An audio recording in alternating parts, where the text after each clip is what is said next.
Hello guys, welcome back to my another mini vlog. আজকে অনেক দিন পর আবার তোমাদের সঙ্গে একটা নতুন মিনি ভ্লগ নিয়ে চলে এসেছি। আর আমি এসেছি মামার বাড়ি।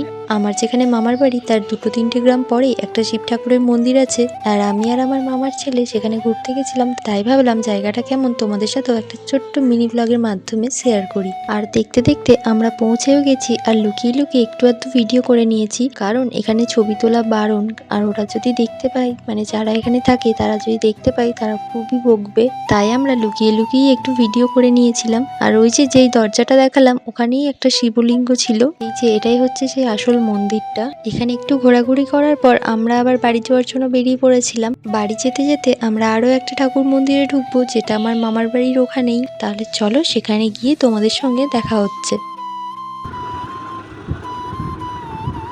দেখতে দেখতে রঙ্কিনী বাড়িও চলে এসেছি। এত বছর মামার বাড়ি আসি, এই প্রথম রঙ্কিনী মায়ের মন্দিরের দরজাটা খোলা ছিল, তাই আজ রঙ্কিনী মায়ের মুখও দেখতে পেলাম। তোমাদের সঙ্গেও শেয়ার করতাম, কিন্তু দিদা বলেছে ছবি তুলতে নেই, তাই আর তুললাম না ছবিটা। তাহলে ভিডিওটা এখানেই শেষ করছি, দেখাবো অন্য কোনো একটি ভিডিওতে। বাই।